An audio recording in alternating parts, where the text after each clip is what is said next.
Hi everyone, it's Jonathan here from Team TripleSleeveTCG, and today we're going to be going over an updated deck profile for Spike Brothers. So this is post Raging Tactics, which is the latest boost. For starter, we're starting with Mecha Trainer. So Trigger Lamp, we're playing 4 heal and 8 crit. Pretty standard. So I went away from the 6-6 split just because of the fact that Bull Spike takes more advantage if an attack doesn't hit. So having more crits is more pressure, and you're also having better guard opportunity for early on. On to grade 1s, we're playing 4 Wonder Boy.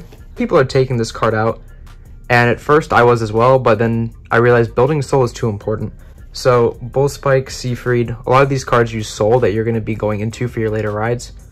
Also, the ability to put back a trigger is just very, very strong. Next, we're playing 4 of Offensive Punter. So he says when he's ridden upon, he can move to rear. And then his second skill is Soul Blast 1. On boost, he becomes 10,000, and then you bottom deck him at the end to draw. This is really good for early on. So going first or second, you're going to be hitting 20k magic numbers. It just solidifies, makes your opponent guard more often and earlier. They have to guard for bigger numbers, which is very, very strong. And finally, we're playing 4 Gary Gannon. Still a staple. The card's just too good. Build soul, and you filter through your deck. Grade 2s, running 12 grade 2s. First, we're running 2 of Provoke Needle. So his skill is continuous. On rearguard circle, if you have a force marker, he becomes 20k.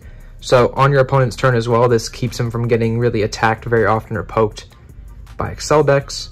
And he's just strong, 20k beat stick from your grade 3 turn. We only played 2 of them because 4 is just clunky, and then you can't utilize him early game. He's more there for like the mid or late. Playing 4 Bracky, still a staple. Just 20k attacker, can't go wrong. Build soul, thin your deck. So this is interesting. I'm gonna go over this right now. So we're playing 2 Ronaldo and 4 Spike Bouncer.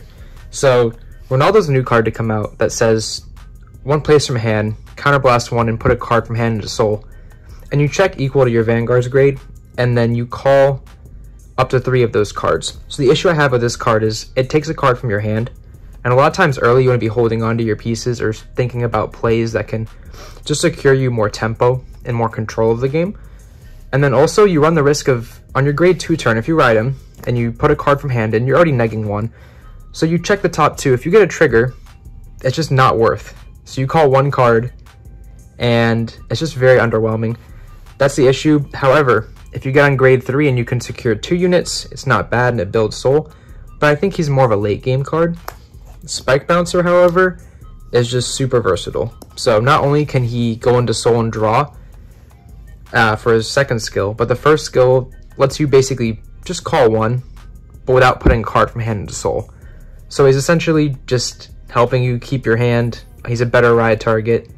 And then late game, if we need to build hand to survive our next turn, or play around things like the Murakuma matchup, which can bottom deck all your cards, this is a way to just shove it into soul, draw 1. You just built soul, drew a card, and it's not getting shuffled back, so it's nice. Finally, for grade 3s, we're playing 2 General Seafried. A lot of people are opting to run this card at either a lot more or not at all, but I think this card is just overall very good. So first ride, it can be very overwhelming for your opponent because they know the Bull Spike is coming. However, if they let the attack hit, then we're going to be not only retiring a card, but having a 4th attack for the turn. He also gives you opportunity to use your Counterblast. Most of the deck doesn't use CB, so if you take a few early damage, go to 2 or 3, then he can really just give you a very strong first turn push, and with the added benefit of the on hit, of course. So next we're playing 3 of Bad End Dragger. So Bad End is the new card from the set as well. His ability is when he attacks, you can counterblast 1 and put a rear guard in the bottom of the deck, and he'll gain 5k to crit. So going first, if you have Bull Spike, what you can do with this is you can actually ride this, put Force 1 on the van, swing 28 with crit, use skill, and then when you ride Bull Spike next turn, you can just move the force markers around. So you're basically just swinging with a crit early. If you high roll, it's very, very great. And then his second ability, when he's ridden on, he moves to rear and retires your opponent's whole column.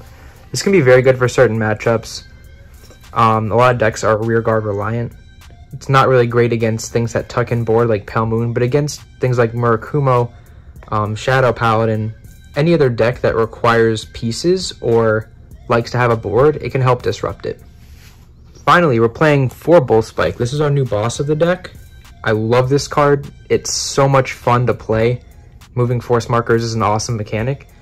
And his first skill says Soul Blast 1, and you move all of your force markers to whatever unit is attacking. So say you have second ride, you have 2 force 1s, they're just moving across the board. So you're going to get big attacks in, but his second attack is what's really interesting. So when your unit with a force marker doesn't hit, you get to retire a card and draw. So it's just a raw +2. The Spike Brother doesn't have a lot of card advantage, so we take what we can get. And it also adds to the control. So if you have a turn where you break right onto this, kill 2, and then get a selective retire off of this and draw a card, you've just negged your opponent 3 cards and you +1. So it kind of puts your opponent in an awkward situation where not only do they have to guard all these attacks with force markers, but now they have less of a board to really be able to push back. And a lot of your cards like Spike Bouncer, Gary Gannon, and Offensive Punter can draw you cards. So you can go for very offensive plays, like say you know one of these is going to hit. Even if it doesn't, it's fine. You can just be drawing a card off of a Spike Bouncer. Then you draw a card off of this. You just drew 2 cards. Drew 3 cards because of his skill and Twin Drive. So the deck actually does build a lot of hand prior to its last version. And it has a lot of options to where you can hit magic numbers and just set up for a lot of plays that you know you'll be able to survive next turn. So that's something I really enjoy about this deck. Thank you guys for watching. Please subscribe, give us a like, and let me know what you think about the deck. We also have our official website up. So if you need to purchase anything for cards, if you want to check it out, please do so. It's triplesleevedtcg.com. And we also do have everything from the next few sets available for pre-order. So please give us a look and hope you enjoy. Thank you guys.